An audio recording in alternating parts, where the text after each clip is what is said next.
Hi, everybody. Welcome back to my channel. I'm Susan Lynn. I'm a psychic and a medium.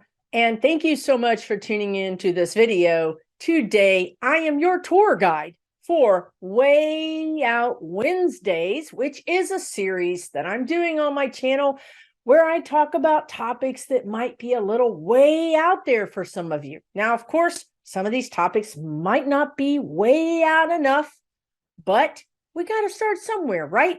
So I'm kind of starting with the basics, star seeds, your soul family, UFOs and aliens.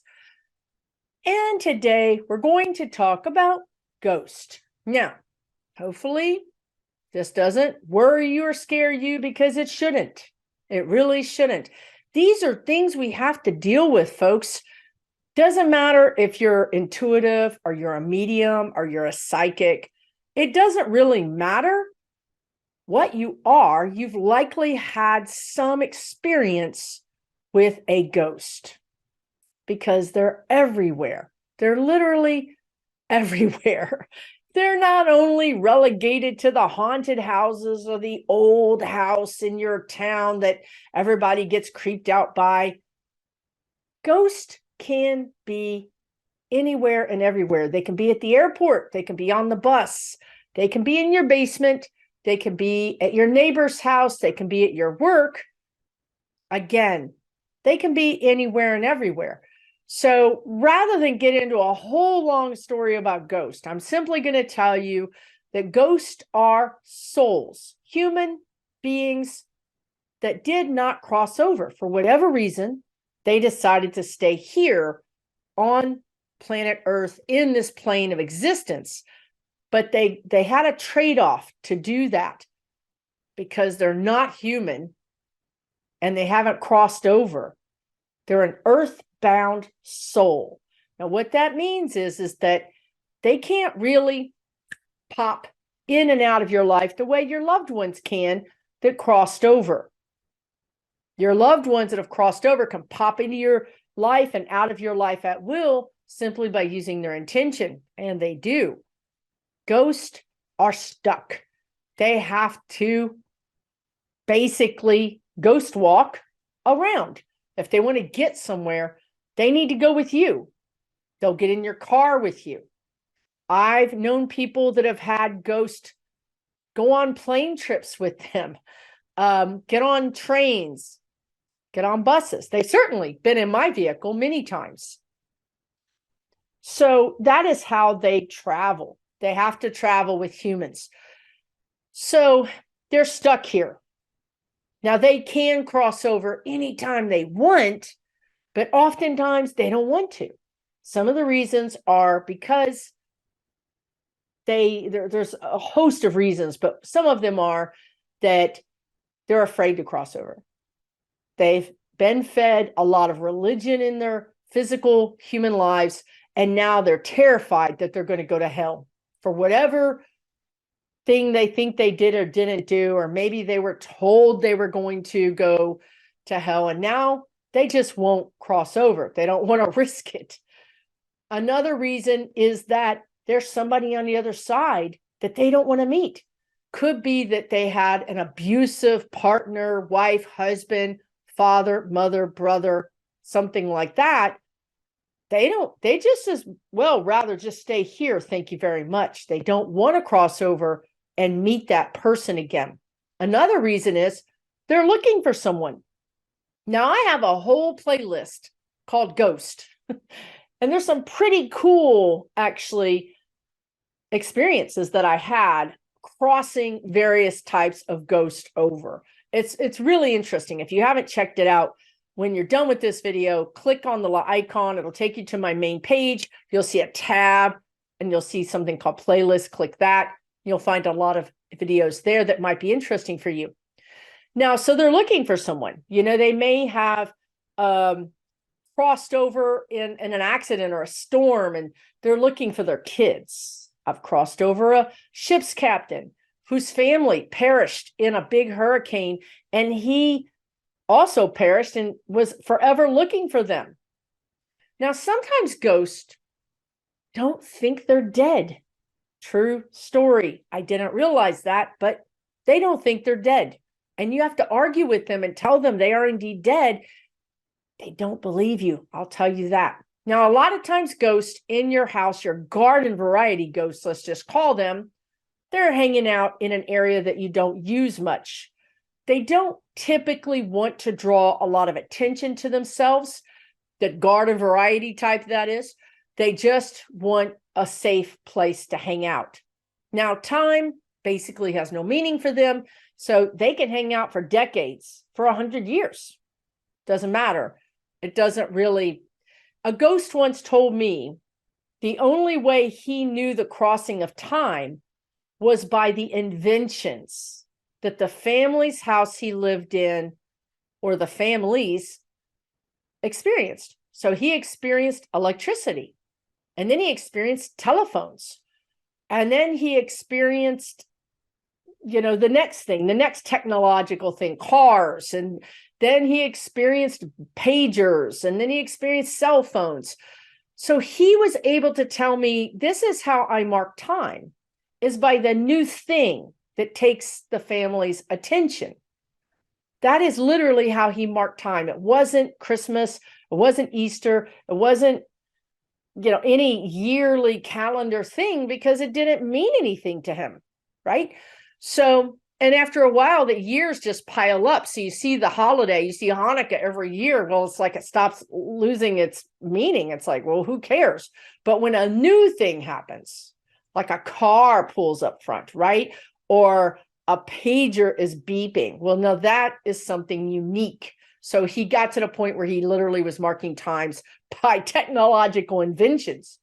Now, these ghosts, the garden variety type, aren't really a problem typically. They do exist using your energy. So in some ways, they are an energy vampire. And because their vibration is low, it's earthbound, it's low. Not evil, low. Think sad, upset, lost, grief, those types of feelings, lower vibration. If you live with ghosts for decades, that's going to have an effect on you. Okay, it will eventually drag your house energy down. It'll drag you down.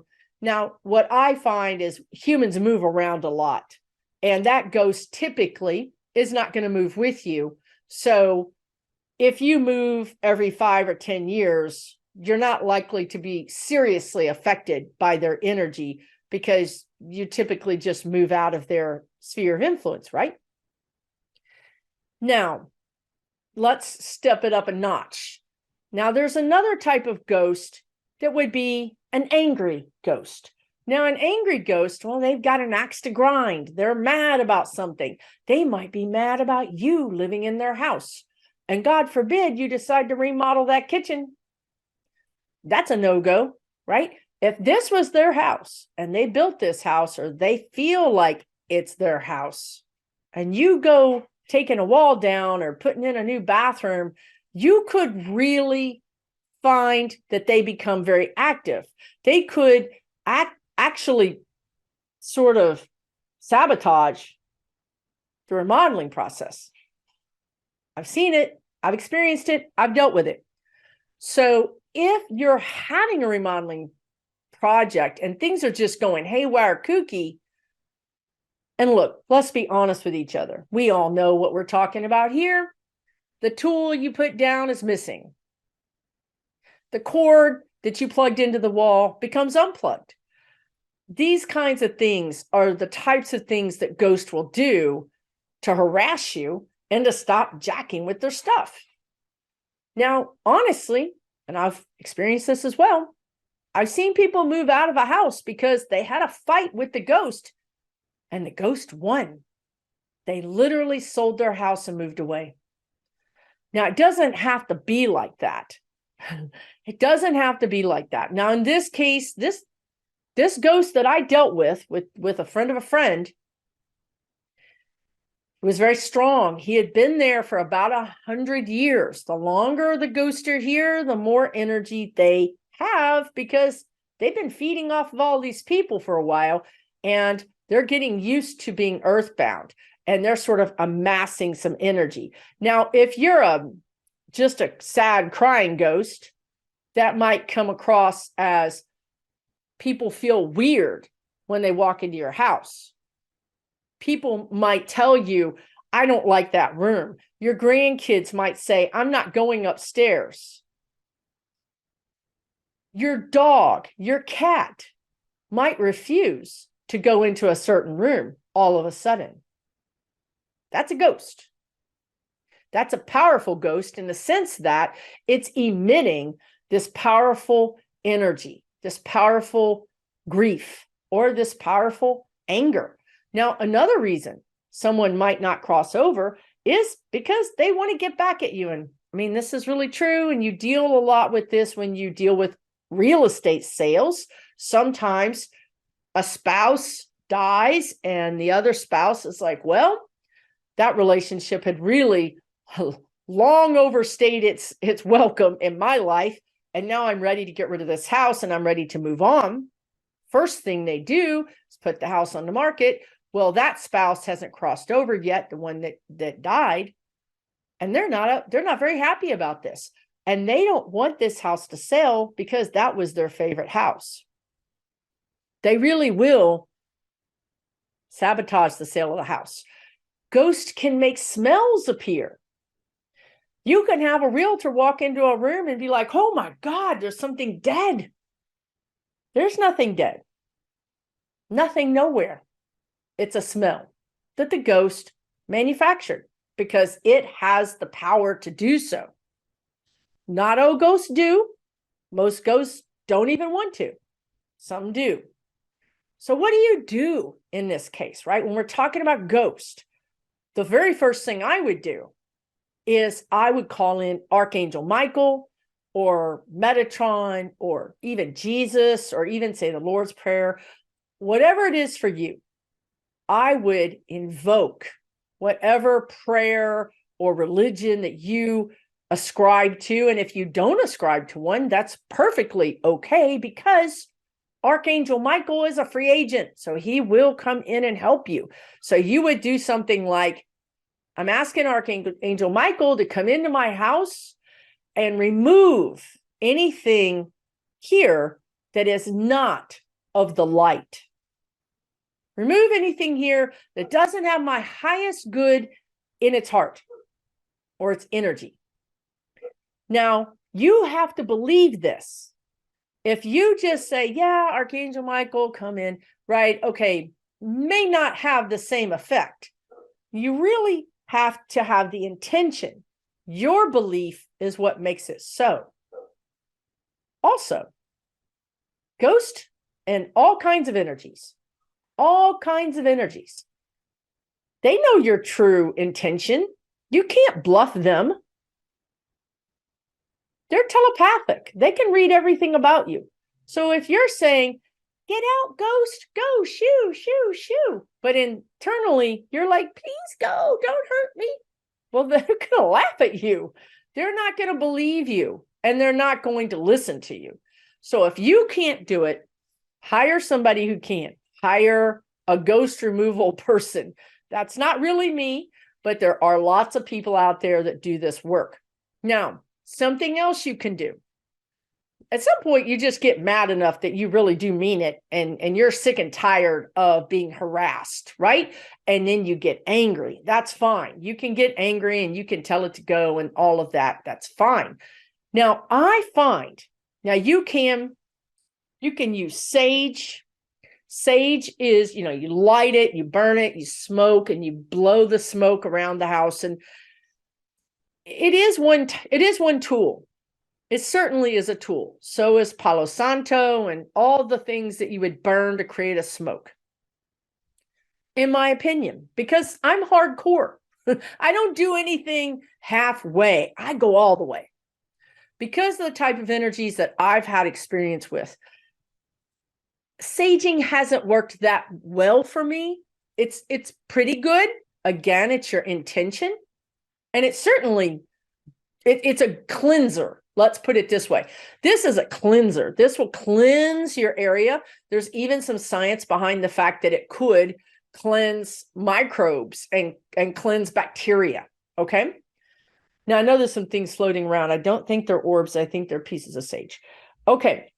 Now, what I particularly like is sound.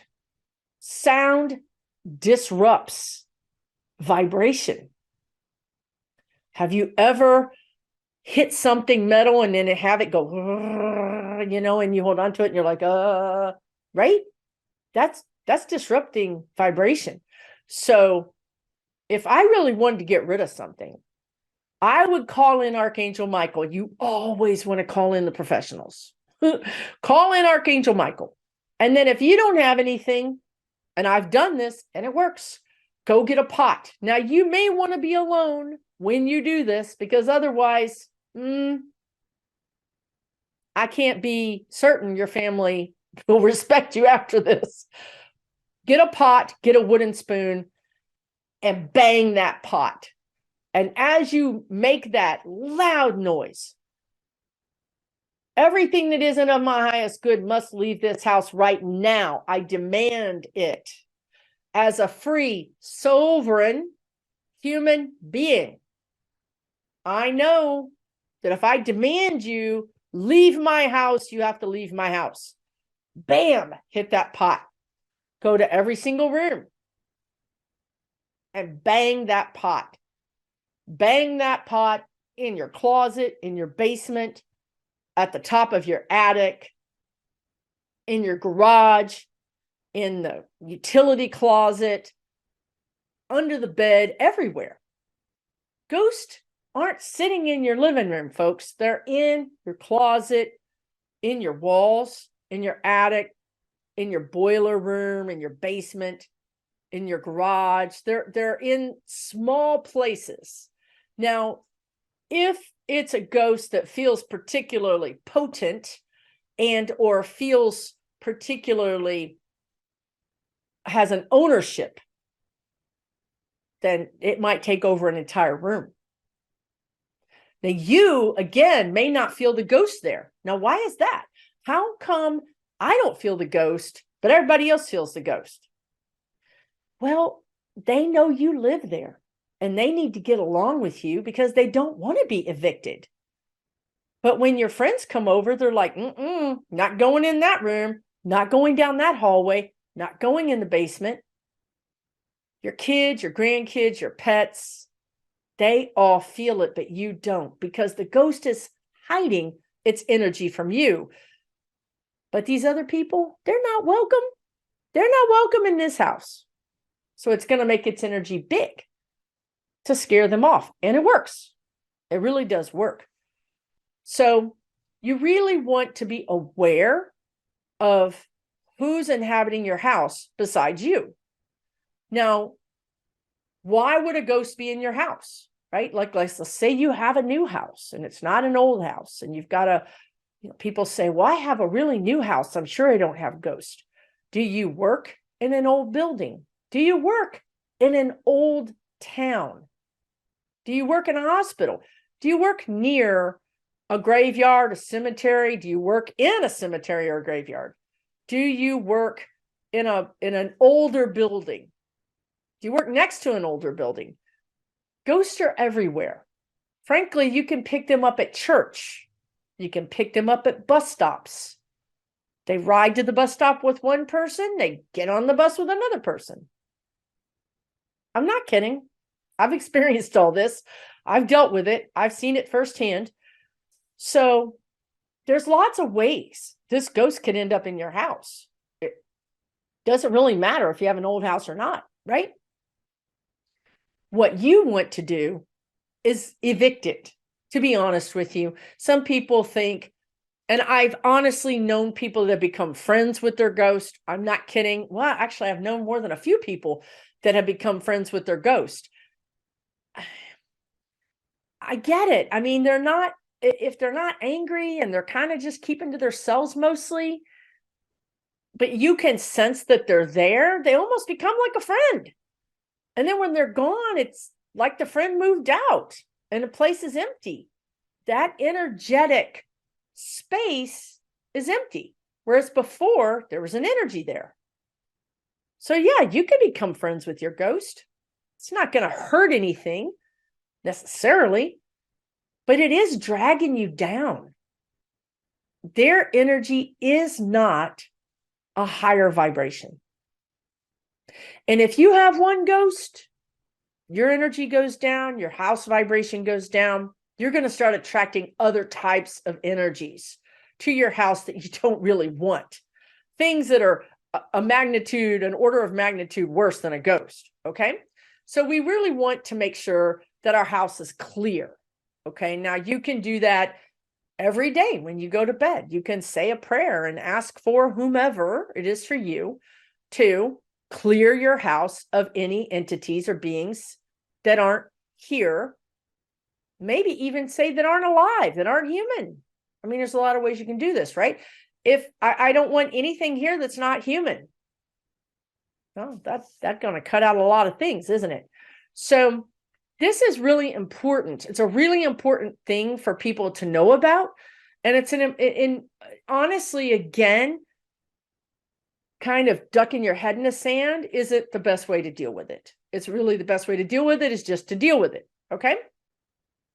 So some other things you can use to disrupt the vibration in your house is a Tibetan singing bowl, but you can just, and then say your prayer or say what it is that you want to happen. Okay.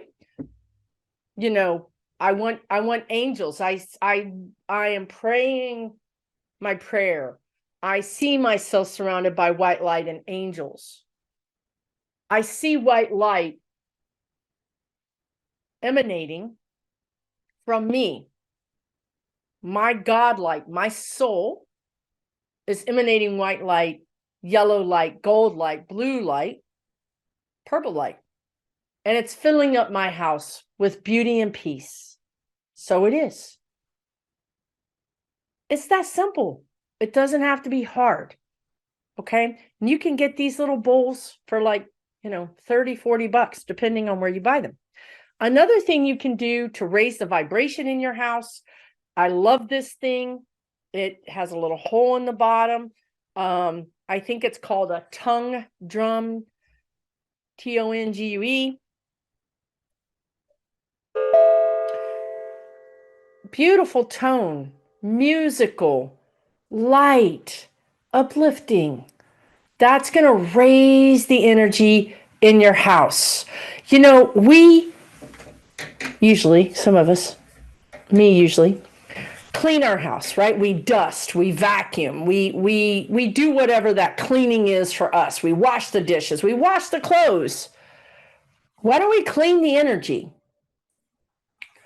Why don't we clean the energy of our house? Think about your house. There's been arguments. There's been sadness. There's been grief. There's been illness. And sometimes a lot more of that than laughter or prayers or peace or joy or passion. So really take an opportunity to clean your house, clean the energy of your house. Think about when you're doing your weekly, whatever cleaning weekly you do, think about adding an energy cleaning component to that. Whether it's a tongue drum, a crystal bowl, a Tibetan bowl, even sage, even burning sage. Again, your intention is everything. My intention is this house is divinely protected at all times. Okay. So those are some things that you can do regarding ghosts and taking care of your energy in your home, especially considering that we've been through this pandemic. It's not a bad idea to burn some sage every week or every whatever you want to do. You can buy sage anywhere. You can buy it online. Of course, a lot of you guys are into crystals. You can have protective crystals. You can look up all the protective crystals that there are. You can use clear quartz. You can use crystals. Crystals have energy. This has energy. Smoky quartz. They're talking to me right now about smoky quartz. It just sucks in the negative, right?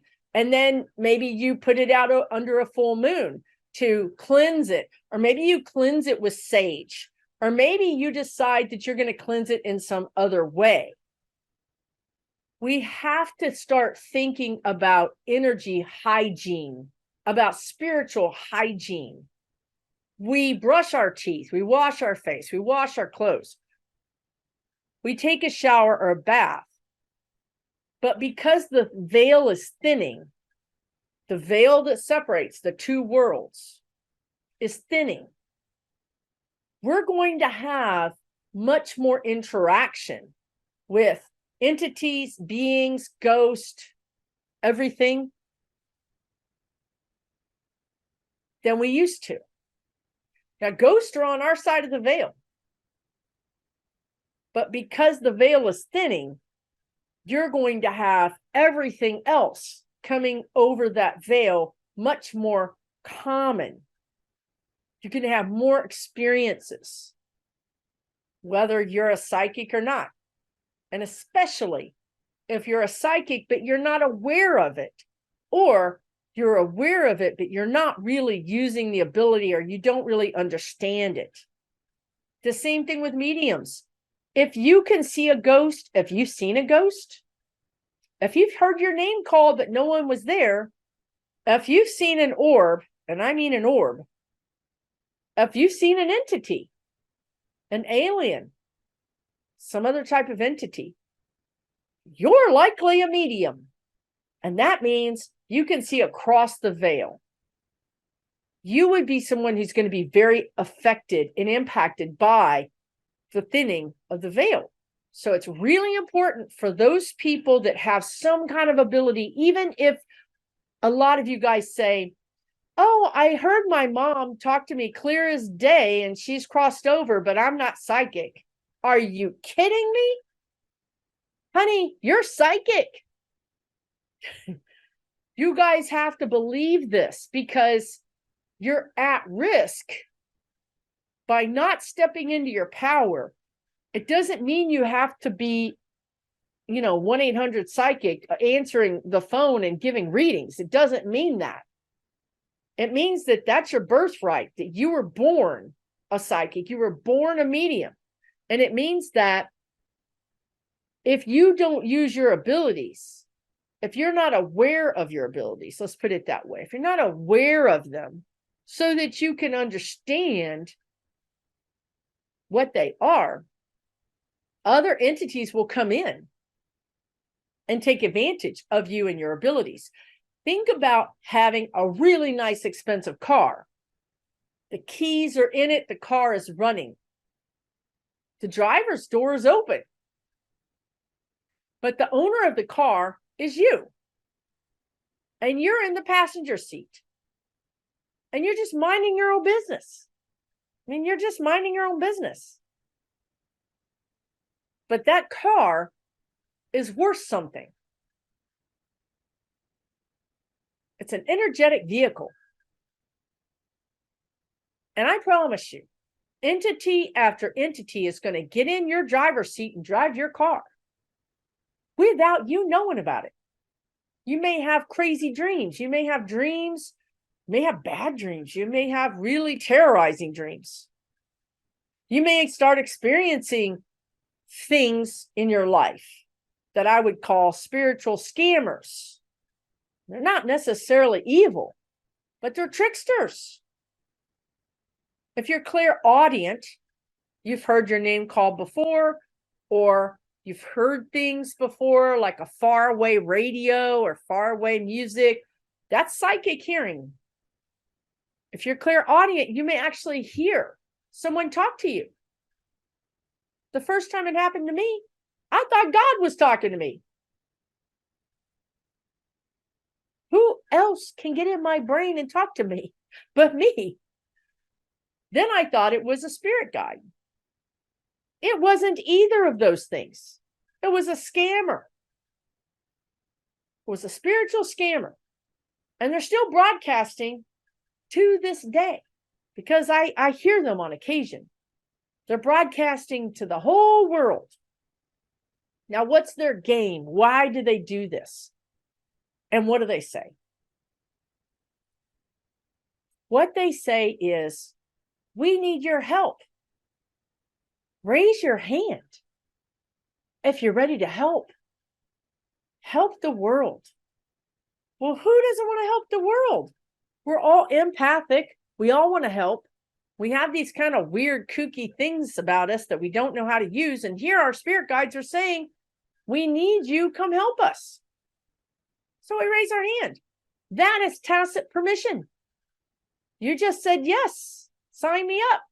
I'm right here. And I mean, literally, physically, they ask you to physically raise your hand and you feel like an idiot doing it, but you do it. You just gave them permission because you want to know what? They need your permission. They can't do this without your permission. Now, your permission may come in the form of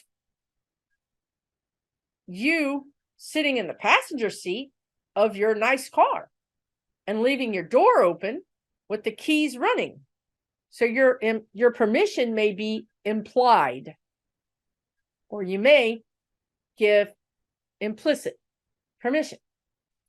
Now, for me, that was a bad thing because I then started having more of these entities coming into my life and really taking me on some wild trips while I was asleep in my subconscious because I gave them permission. So I had to go back and say, oh, my bad. Did I give you permission? I take it back. I take it back. I'm a sovereign, free human being, universal law. And I know that if I tell you to step back and to end our relationship, whatever it may be, even if I told you I gave you permission, I'm revoking that permission. It's that simple. That's all you have to do. Now, when you do that, kind of makes them mad. Kind of makes them mad. So then they decide that if they can scare the little human, that the human will then say, okay, never mind. Okay. And I'm not going to make light of this because it was a big deal for me. It was one of the hardest times of my entire life, to be completely honest with you. However, this is going to happen more and more because the veil is thinning and because a lot of you don't realize that you have these abilities. And when you don't realize you're walking around with something valuable, somebody's going to take it from you or use you, right? They're going to come in and basically use you when you're asleep. So you want to revoke any permissions that you've given to anybody except for maybe God or whoever that is for you, right? If you are in line with God, you have my permission to help me for my highest good. Nobody else has permission. And if I've given permission to any other entity or any other energy, I'm revoking it right now. So it is. Boom. Now you're going to find out pretty much immediately if you've given some permission to somebody. I'm sitting here waiting for stuff to go down right now. But if it does, now what does that mean? Stuff go down, right? What does it mean? It means that perhaps your lights flicker. Perhaps you have crazier dreams. Perhaps you wake up and see things that aren't there, but they are there. Or perhaps you hear things, or, maybe things get a little bit dicey energetically, right? Well, you just stick to your guns. They're just rattling your cage to see if you're serious. Call in Archangel Michael. Say the Lord's Prayer. Call in Metatron, Gabriel, whatever archangel that you want. Jesus, Mother Mary, doesn't matter. They're all on your team and they will be there for you. They will help you. So call these people in Perhaps first, call in Archangel Michael. Say your prayers. The more emotion that you can put into your intentions, the more they will become true. This is actually how you manifest things, but you can also manifest protection this way. You say, I feel Archangel Michael here with me. I know you're just saying the words. Maybe you don't feel it. Maybe you do. That's okay. Say it with fervor, with intention, with as much emotion as you possibly can.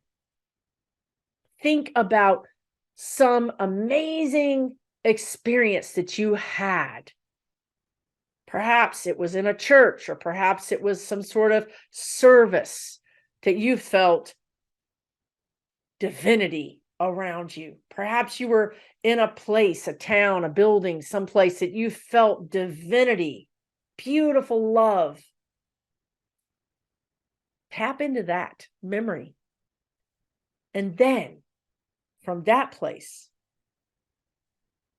revoke the permission. Now, these are the basics. This is the basics of what you need to know. There's probably many videos that I could do about this, but this is where you need to start with your spiritual hygiene, taking care of your house, making sure there's no energies there that are not wanted. Watch your pets. Your pets will tell you. Listen to your friends, listen to your kids, your grandkids, your friends. When they tell you they're creeped out by your house or a room, take it seriously. Even though you don't feel it, take it seriously. Take these steps to clear the energy. Now, the last thing I'm going to tell you, and for some reason they want me to tell you this and they won't stop saying it, so I'm going to tell you. Listen, truly and honestly, guys, there are hours worth of stuff you can learn. Okay, so you can go online to Google. What I always tell you is, if it resonates with you, if it feels right, listen, pay attention to it. If it doesn't resonate and it doesn't feel right, click off of it and go to the next person. Same thing with me. If I ever tell you something that doesn't resonate with you, go to the next person. Find your teacher. Find your guide. They're going to change from time to time. That's okay. Now, the thing they wanted me to tell you is that somebody needs to hear this. Probably a handful of you need to hear. Maybe I need to hear this. Go out and get yourself a box of salt, of like rock salt or kosher salt. Get kosher salt. I mean, if you don't have anything else, those of you that live in the north have bags of rock salt, right? That's not great, but it's better than anything. But you can get a box of kosher salt. And what you want to do is you want to take that salt and you want to salt your house. You want to go all around the perimeter of your house and lay a layer of salt. Now, if you have plants, you need to be careful because salt will kill plants. Sometimes what I would do is dig a trench and I would push the dirt up away so that it creates a barrier between the salt and the plant. And if you're really a gardener, you may get some plastic trash bags and cut them in, cut them in 6-inch strips and lay them, dig a little furrow, lay that in there, and then put your salt in that furrow so the salt doesn't go into the soil. Okay. Specifically also, this is specifically for somebody because this is very unusual. They want you to salt your windows. So exterior. So you could go to the exterior of your house and put salt along, the perimeter of your house, but you may actually put salt on your windowsill. Okay.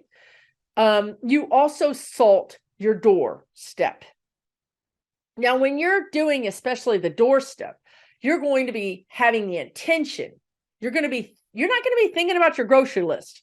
You're not going to be thinking about work. Stay focused. We want to think about protection. Now, we don't want to think about protection in the sense that, may I be protected, because then that's kind of saying that you need to be protected. So what you really want to do is say, with this salt, I am at peace. The energy in my house is one of love and peace, always. So instead of talking about the bad, we talk about the good. That's how you manifest things. You go to your front door, you put some salt. Now, I'm not talking about an inch of salt or 2 inches. I'm talking about, a fine layer of salt. Usually people can't see it, although I've been known to be a little heavier handed than that. And as you salt that threshold of your door, you're saying, may anyone who walks over this threshold have my highest good in their heart. And if they don't, let them be banished, or let them turn away from this door. Okay? Let those that walk through this door know peace and joy, and have peace and joy in their heart towards me and my family. Again, accentuate the positive, right? This, I don't know who this is for. This is somebody's got some issues. Whoever this is for, to the degree that you can, you might even take a handful of that salt and throw it on your roof and say the same thing, right? The only energies that may pass through this roof are of love and joy. Okay? Now, again, if you have a 2-story or 3-story roof, this isn't for you. I'm pretty sure this person has a 1-story, possibly a 2-story, but the 2-story is such that you could actually, you could get those bags that have like a mesh bag, maybe a bag that you would put your undergarments in to wash. Pour salt in that and just throw it on your roof. And let the rain distribute the salt. Okay? So these are some things you can do to clear the energy in your house, to clean the energy in your house, and to keep energy that shouldn't be in your house out of your house.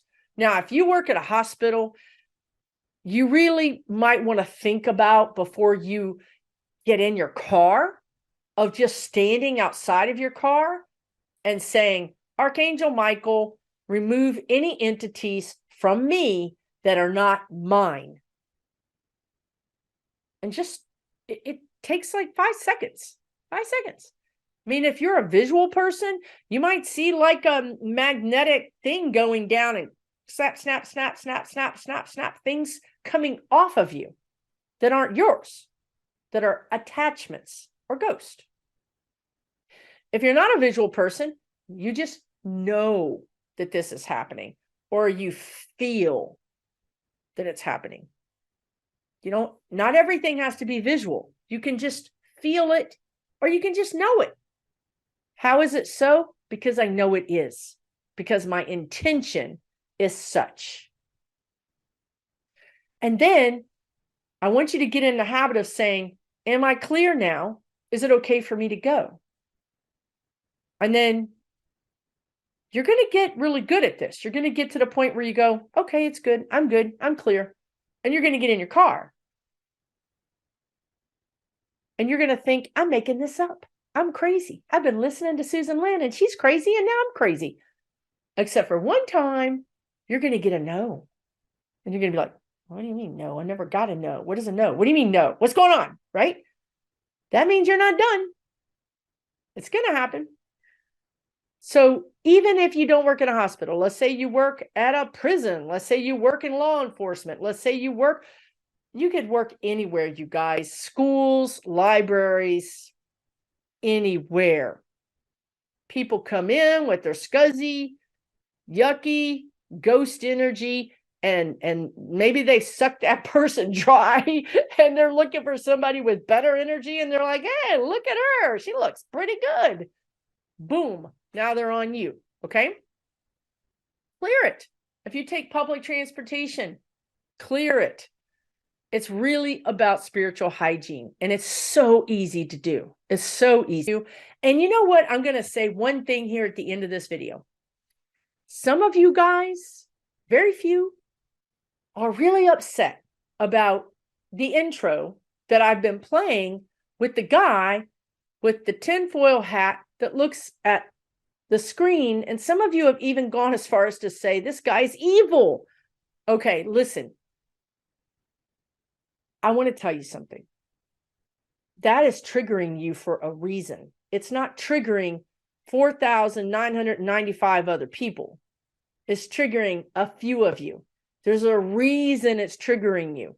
It's not evil, but it does trigger you. And that, I'm validating that. That is true. And you have every right to be triggered. But what I would suggest you do is think about why it triggers you. Where's that fear coming from? Because that is a buried memory. That is a buried experience that you've had that you're not connected to consciously, but when you see that unconsciously, it's triggering you. Okay, so it could be an experience you had with aliens when they were looking, you sort of woke up in this unconscious state, and you had this person looking at you like this. Boom, that puts you right back into that experience, okay? But you're not consciously connecting the dots. You're only connecting the dots that this makes me uncomfortable, this makes me fearful, this skews me out. That's data. That's information for you to know about and to figure out why it does make you feel so weird, scared. Now, I mean, honestly, thousands of people watch the video and don't feel it, but there's a significant number of you, and I don't ever want to downplay anything, even if it's only 20 or if it's 150 or if it's 300. That's a lot of people. And I want you to understand why it's happening. And I want you to understand it might not be the easiest thing to figure out why it's happening, but you may want to look at it and just say to yourself, I am safe. This has nothing to do with me. I am safe. Okay, that's going to help you start to feel better, and it's going to help you stand in your power, step into your power. And that's going to help you deal with that and deal with anything else that might be going on. So I just wanted to add that because I meant to talk about that. It's really important. If I haven't changed the intro in this video, I will change it in the future because I just don't want it making anybody feel uncomfortable, right? I just want you to know that's information for you to use. Listen, I'm going to end this video here because, again, I could go on for hours about this, truly. I hope this was helpful for you. Please let me know in the comments if you've had experiences with ghosts, if you have suggestions, advice, questions. I am happy to answer them. I often go right into the comments with my spirit guides in tow, and we answer your questions. The guides literally do answer your questions. So please feel free to be very active in the comments section and take really, really good care of yourself. Thank you so much for checking out my Waaay Out Wednesday. I really appreciate you. Really good care. Much love and light. We'll see you again next Wednesday.